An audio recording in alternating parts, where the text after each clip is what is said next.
Hi, this is Naba Barkakati. I'm going to talk to you briefly about smart cities or smart citizens, which is the future. Thank you for inviting me to give this talk about smart cities or smart citizens, which is the future. Barcelona is a perfect venue for talking about the smart cities, especially because Barcelona is recognized as one of the top smart cities in the world. You can take a look at all the projects that are going on in Barcelona Smart City if you go to the website smartcity.bcn.cat. Now, the smart city projects, the whole idea of the smart city is facilitated by connecting things to the internet, the idea that you can connect anything to the internet, which we are referring to as the Internet of Things.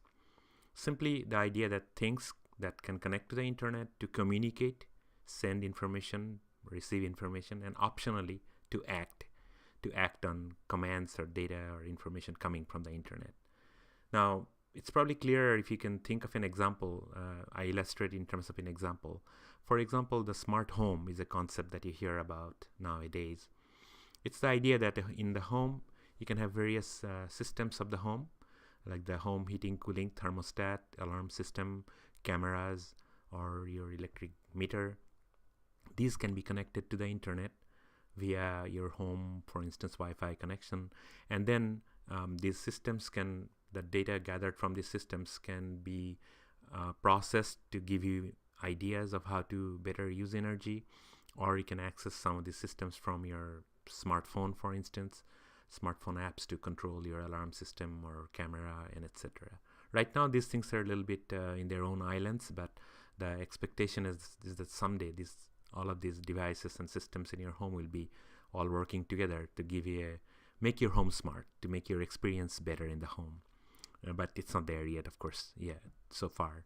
Now, smart cities is an extension of that idea, essentially internet-connected infrastructure and all the city systems, anything from street lights to traffic lights to parking lots to buildings and etc. How much energy is used, the waste management system, garbage collection, everything, or the city's environment itself. You could put sensors to look at, collect data about the environment in the city.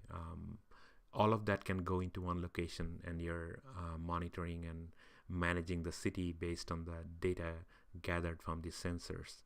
So there's analytics and data analysis, and then infrastructure connected to the internet. This is the idea of a smart city, and that's, of course, the idea is from the perspective of providing value to making the citizens' lives better. And the first generation smart cities, though, have been generally top-down, technology-driven ideas, meaning it's thought of as a big project where everything in the city is connected to the internet. Data is collected from all systems. There's the idea of, for instance, a central operations center for running the city. So it's a very big view of the whole city connected together and being managed like a system. And some examples of this happens to be Masdar in Abu Dhabi, Songdo in South Korea, Plan IT Valley in Portugal. But the problem with these smart cities, first generation smart cities, has been that so far they have not really produced the value that was sought when they were proposed originally. And there have been multiple critiques of these solely technology-driven futuristic smart cities. There was a 2013 book by Anthony Townsend on how the smart cities have missed out on the interactions with citizens. And also there was a recent report in June 2015. There's a non-profit organization talking about how the smart cities, the first generation ones, have failed to deliver on the promise of high, because they cost a lot of money to really implement all these technologies upfront, and then you're not really getting the return in terms of benefiting or improving the lives of the citizens. So this is sort of getting to the point of that smart cities really need to be thinking as ways of making the citizens smarter. So you can have connected technologies to inform the citizens and thereby letting them on their own modify their behavior and make them smart enough to be able to make the city and the community smarter and better as a whole. So some examples are in the smaller application areas, such as the Barcelona example of making it easier for public transportation, how to take public transportation, you can facilitate that. It's a smaller, well-defined project. You can facilitate the bike, for instance, sharing programs. So whereby you're providing tools to the citizens. They can easily find where bikes are, where to rent. They can easily find when the next bus is coming, which trains, or information about the public transportation, and make it easier for them to use or share information about energy use among people, so that they can manage their own behavior compared to when they say information about others, how they're acting. So this is a different way of using information from connected technologies to make citizens' lives better by modifying their behavior. In this scenario of how smart cities can use smart citizens to make their cities better, of course, there is also the idea of getting to find out what exactly the citizens need, as opposed to just designing a city as a technology-driven, centralized, system of some sort. And for this, I'd like to refer to this Ericsson Consumer Lab survey from 2014, where people have commented that they do want sensors in public places to let them know if some areas are crowded, and this can be streets as well as gathering places, parks, etc. They want to know how their energy use compare with the neighbors so they can optimize their behavior.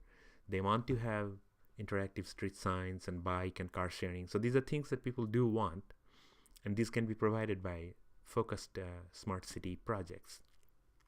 So in a nutshell, the smart city and smart citizens, it needs to be a virtuous cycle. The smart city provides information gathered from its connected systems infrastructure, easily available to citizens so that they're informed, which then turns them into smart citizens, and they can have the ideas for specific focused smart city projects to improve the lives of the citizens as a whole. And in this view of the future smart city and smart citizens coexisting together, the smart citizens are the co-creators of the smart cities. For example, you can have smart citizens, the citizens themselves crowdsource data collection. The city may not have the funds to instrument everything everywhere to gather data, but citizens could on their own provide data. For instance, maybe they can provide the electricity use data, just agreeing to provide it. City doesn't have to do anything other than having the connectivity and infrastructure to be able to get the data and store it. On the other hand, city itself can provide its data that are, for instance, public data, like transportation, bus schedule, things of that sort, to the citizens in a digital format that can be used by citizens themselves or other entrepreneurs within the city to develop applications for citizens. So this is a view where there is smart citizen and smart city are coexisting and feeding off of each other. Now, I would be remiss if I didn't mention the dystopian view of smart cities. As I'm talking about it so far, it is sounding like it's a great idea to instrument everything and gather data and inform citizens. However, there is the worry that this all-knowing, all-seeing smart city will essentially decide that the city itself knows, city management knows what the citizens need, and there is really no need for input from anybody, right? You are basically efficiently, your life is efficiently managed, you're brought to work efficiently, you're working, getting back to home, but this may not be the life that you want. You may not want to be efficiently managed by somebody, but you want to manage your own life. And the video surveillance, of course, is another element which figures prominently in these connected cities, and that can be a worrisome thing in terms of one side maybe ability to look at or reduce crime, but the other side could be increased surveillance, so threat to privacy, and then not to mention the cyber attacks, because everything in terms of connected, of course, is something that becomes accessible, reachable through the internet, through any network connection, and thereby opens up systems to cyber attacks, and especially if there are systems where it can be remotely controlled, that can truly open up a problematic scenario of attacks, cyber attacks. So, in a nutshell, though, smart citizens are the best hope, and technology is not the answer. And just to give you to make the point that, okay, technology savvy, smart citizens, engaged citizens are key to success of the smart city, but also to point out that the information communication technology, ICT, is not the answer alone.